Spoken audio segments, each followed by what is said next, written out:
Commander Jathic had conquered 17 star systems in his illustrious career. His tactical brilliance was legendary among the Crethan Empire, and his 6 eyes had witnessed the fall of countless civilizations.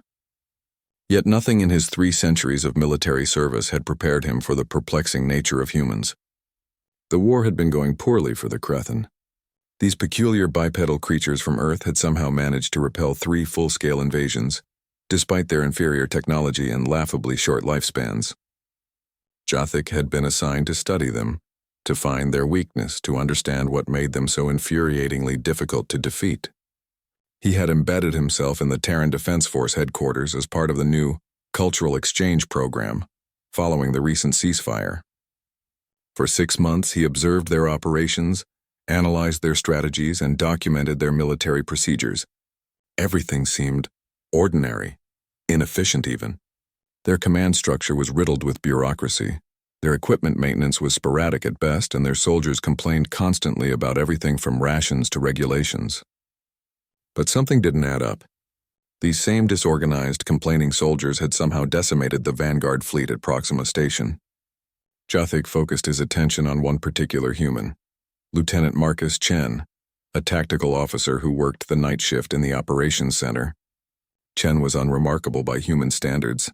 Average height, average build, nothing exceptional in his service record.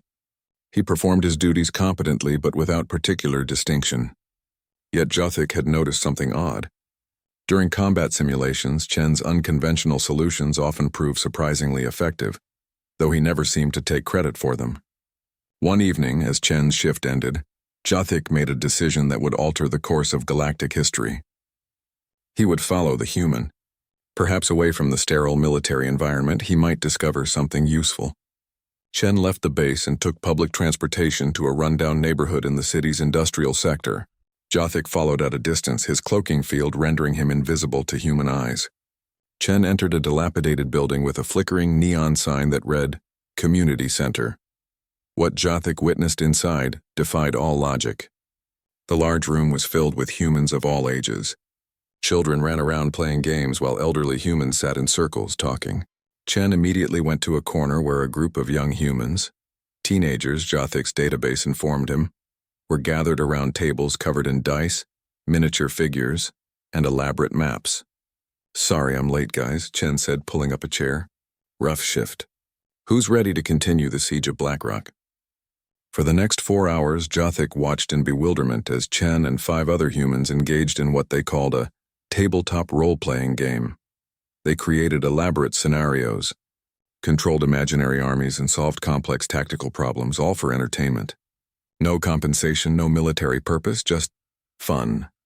But it was the nature of their problem-solving that made Jathic's respiratory sacs constrict with realization. When faced with a scenario where their imaginary fortress was surrounded by superior forces, the humans didn't calculate optimal defensive positions or surrender equations like any logical species would. Instead, they debated wildly creative solutions. One suggested using the castle's sewage system as an escape route. Another proposed deliberately collapsing one wall to create a choke point. Chen recommended a fake surrender to lure enemies into a trapped courtyard. "That's so stupid it might actually work," one player said, laughing. And then they tried it, and it did work in their game. Jathic's mind raced. These humans practiced warfare as recreation. They voluntarily spent their leisure time devising increasingly absurd tactical scenarios and solving them through collective creativity and chaotic brainstorming. This wasn't military training, this was their culture. He watched Chen leave the game and move to another section of the center, where he joined a group teaching children how to build robots from scrap materials. Then he helped an elderly woman fix her malfunctioning communication device. Then he joined a discussion group, debating theoretical physics despite having no formal background in the subject. Humans didn't compartmentalize knowledge the way other species did. They freely mixed military thinking with art, science with play, serious with absurd. Their tactical creativity wasn't despite their chaotic nature, it was because of it. Over the following weeks, Jathic expanded his surveillance. He discovered that millions of humans engaged in similar activities. They created elaborate fictional wars and video games, wrote stories about space battles, built detailed models of military vehicles, and endlessly debated historical strategies. Warfare wasn't just their profession, It was woven into their entertainment, their art, their very culture. The revelation was staggering. Every Cretan soldier was trained in approved tactics, taught by qualified instructors following established doctrine. But every human, from children to elders, from soldiers to civilians, was constantly voluntarily engaging with strategic thinking. They crowdsourced their tactical innovation across their entire population. When that nuclear technician had suggested using a freighter as a kinetic missile at Proxima Station, she had been inspired by a science fiction novel she read as a teenager. When a squad of Marines had improvised an ambush using false thermal signatures, their sergeant had learned the technique from a strategy video game. The humans' greatest weapon wasn't their technology or their numbers. It was that their entire species was engaged in a perpetual, voluntary, civilization-wide military think tank. Jothic returned to Cretan High Command with his report.